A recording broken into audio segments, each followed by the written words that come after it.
السلام عليكم ورحمة الله وبركاته. ازيكم حبايب قلب، عاملين ايه؟ يا رب تكونوا بخير.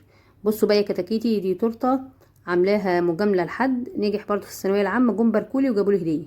فانا قلت اعمل التورته ديت عشان ايه؟ اجاملهم بيها. نبدا على بركه الله، بس قبل ما نبدا ما تنسيش اللايك والشير والسبسكرايب. معايا هنا في بولة العجان 3 بيضات حجم كبير، ونص كوبايه سكر، ومعلقه خل كبيره،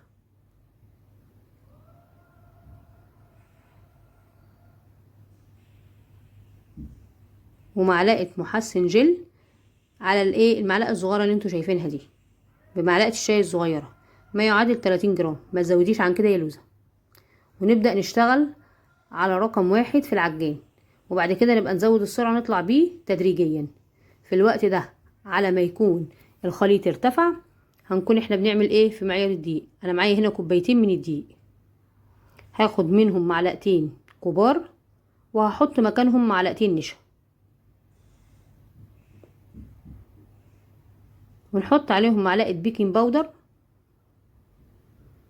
من المعلقه الصغيره اللي انت شايفاها دي، بس انا عاملاها هرميه. ونبدا ننخلهم. لو عايزاها بقى بالكاكاو يا لوزه، بتحطي عليها معلقه من الكاكاو اللي هو الاسباني الخام دوت، ده حلو قوي.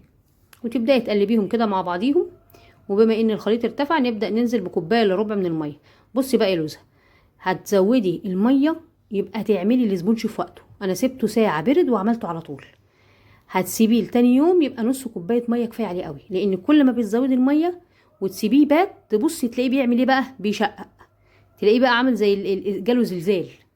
فانت عشان تتفادي الغلط دوت، او الشيء اللي مش صح دوت، علشان لما تكوني عايزه تشتغلي ما يشققش منك ويتعبك وانت بتجمعيه، كانك بتجمعي بازل، هتلاقيه بيتفكك منك.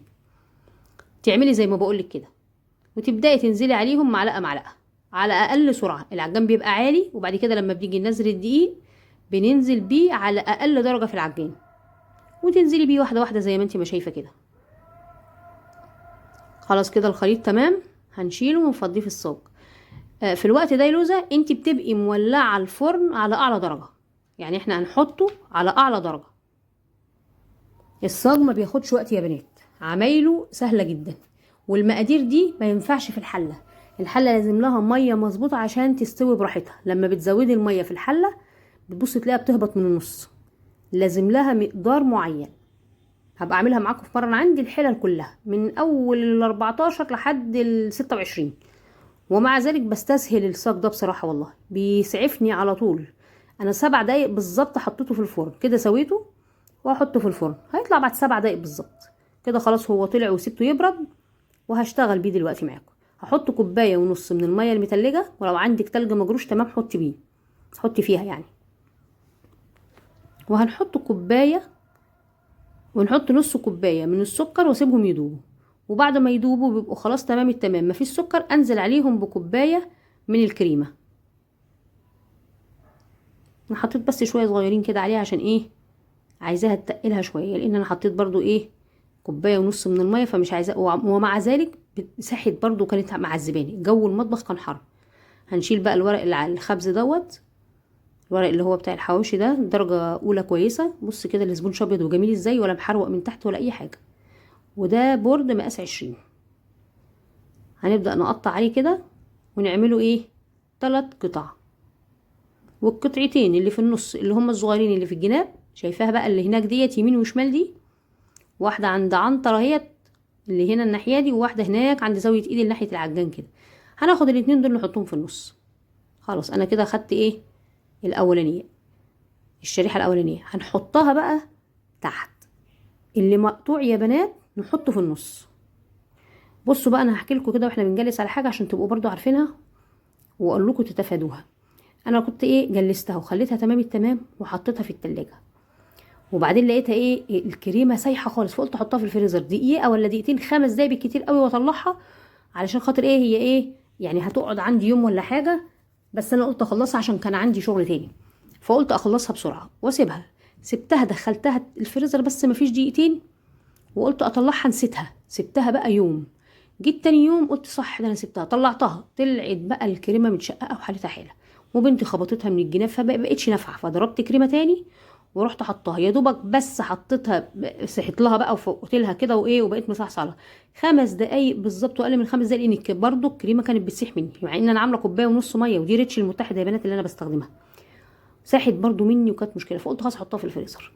وبدات ان انا ايه، اطلعها واحط عليها الكريم اللي هو اللهم صل على سيدنا رسول الله، اللي هو الجل مش التلميع بقى، اللي هو الايه، الجل الشفاف ده حلو قوي. ده يا بنات ما بيخليهاش تشقق، مستحيل تدخلها هوا، مستحيل. فالمهم ان انت بقى ايه يا لوزه، لما تدخليها ما تحطهاش كتير جدا، هي 5 دقايق، بمعنى 5 دقايق وتطلعيها. علشان ايه، لو مسكت جامد قوي قوي قوي وتيجي تحطي فوق منها بقى اللي هو الجيل التلميع اللي انت شايفاه قدامك ده، بيتفرد بصعوبه.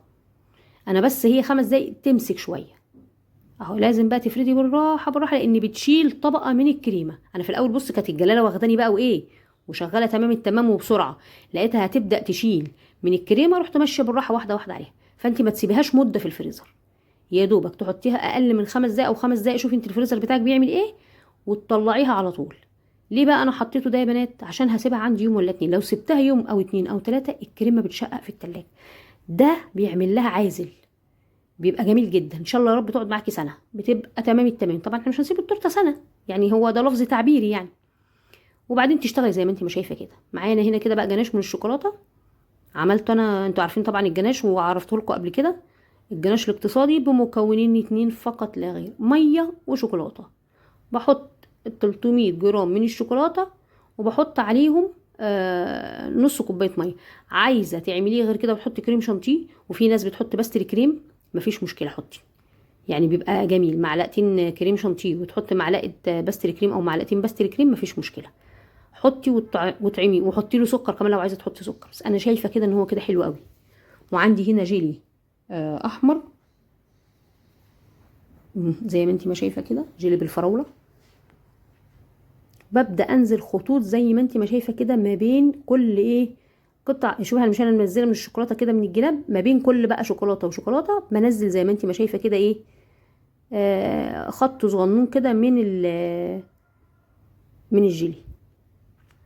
وهجيب خله دلوقتي قدامكم واوريها لكم ايه، عاملها زي شجره كده، خطوط يمين وخطوط شمال اهو. بص كده الخله، هبدا اخد من هنا بس خطوط كده صغنطوطه، والناحيه التانية في عكسها، يعني مش الخط قصاد الخط، لا الخط عكس الخط التاني، واحد فوق واحد تحت اهو. ابدا اخد كده من الجناب كانها نخله بقى، كانها شجره، اي حاجه يعني. شوفي انت شكلها ايه بالنسبه لك، تجديد كده وتغيير، عشان ايه ما يبقاش الواحد نمطي. التغيير حلو والتجديد حلو، ربنا يفرح الناس كلها يا رب، وينجح ولاد الناس كلها. خلصتها كده خلاص. وهجيب برضو كده شوكولاته، افتح كيس بقى ايه بتاع الاكل كده، حاجه بسيطه خالص يعني، فتحه صغيره خالص عشان ما تنزليش كتير، وابدا انزل بنقط كده ما بين الشوكولاته زي ما انت ما شايفه كده يا لوزه. بس كده تمام التمام. وبنفس الكيس دوت هبدا اعمل خطوط ما بين كل نقطه ونقطه، اوصلها باختها اهو. بصي زي ما انت ما شايفه كده، تبداي بقى ايه، تعملي نص قوس كده ما بين كل واحده وواحده. بس كده تمام التمام. ونبدا برضو نعمل ايه، نقط صغننه كده، 3 نقط كده زي ما انت ما شايفه ما بين كل واحده وواحده. وعموما التزيين ده بيبقى ذوقك انت بقى يا لوزه، فنني بقى وطلعي الابداع بتاعك، واعملي بقى اللي على مزاجك زي ما ايدك تجيبك. 3 نقط كده زي ما انتم شايفين من الشوكولاته، وتمام التمام. هجيب انا بقى بلبله دلوقتي، بص البلبله دي جميله قوي، او التيب النقشه بتاعتها اهي. هبدا احطها بقى في الفراغات اللي انتم شايفينها ما بين كل واحده وواحده، احط واحده روزيتا كده ما بين دي وما بين دي، تمام كده. وبعدين اجيب معلقه بقى اللي انتوا عارفينها بتاعت البيكنج باودر بتاعتي الصغننه دي، وابدا اسحب بيها كده سحبه صغيره زي ما انت ما شايفه. امسح، اسحب وامسح، اسحب. جنبي بقى انا الحله بتاعت العجان بمسح فيها الايه، الكريمه. بس تمام التمام كده. وعندي برضو الجيل الاحمر اللي هو جيل الفراولة ده، هجيبه واحطه بقى نقط كده زي ما انتي ما شايفة دلوقتي حالا، هتشوفيها معايا اهي. اهي تمام كده. ما بين كل واحدة وواحدة هحط ايه، تكة صغنطوطة كده بس، يعني ايه تديها شكل. وفي النص بقى حطي اللي انت عايزاه. عايزه تعملي ورده حطي، عندك شوكولاته عايزه تحطيها حطي زي ما يعجبك. الشوكولاته دي يا بنات انا كنت عاملاها معاكم في فيديو الشوكولاته عندي على القناه. هحط واحده يمين وواحده شمال، واحده عكس التانية، واحده نايمه على اليمين وواحده نايمه على الشمال، عشان تدي بس منظر جميل. بس كده. ايه رايكم بقى يا بناتي دي الحلوين؟ وهقفل عليها من تحت كده زي ما انت ما شايفه بالروزيتات، بنفس التيب اللي انا عملته فوق. بس ما بتدوسيش جامد بقى يا لوزه، بتدوسي دوسه صغيره بحيث ان هي بس تقفل لك الجزء اللي تحت ده. التقفيل من تحت ده بيديها فخامه كده وبيديها شكل جميل جدا. عايزه تسيبيها كده برضو مش وحشه، هي كده برضو حلوه. عايزه تقفليها زي ما انا ما بقفلها من تحت كده برضو مفيش مشكله. التقفيل من تحت بيديها برضو شكل جميل. التزويق ده بقى ايه، حسب كل ذوق كل واحد فينا، وربنا يحسن ما بين ايدينا وما بين ايديكم. ايه رايك يا لوزه؟ شايفين بقى السبرينكل الصغير الابيض ده؟ لو احمر بقى يبقى جميل، بس للاسف انا الاحمر اللي عندي كان خلص. ده الطعم الليمون اللي انا بقول لكم عليه، انا بحبه قوي، طعمه مزز وجميل. حطيت ابيض بقى على اللي انت شايفاه ده كله. ايه رايك يا لوزه؟ لو عجبك الفيديو واستفدت منه بحاجه ما تنسيش بقى تعملي لي لايك، واللي لسه ما اشتركش يخش ويشترك، واهم حاجه تفعلوا الجرس، واللي عايزه اي حاجه تكتب لي في التعليقات وانا تحت امرها. وما تنسوش يا بنات تعليقاتكم الجميله، اوعوا تنسوا تعليقاتكم، بستناها اول حد. يعني بحب اشوف كده مين اول حد هيكتب لي تعليق. ايه رايكم؟ يا رب تعجبكم.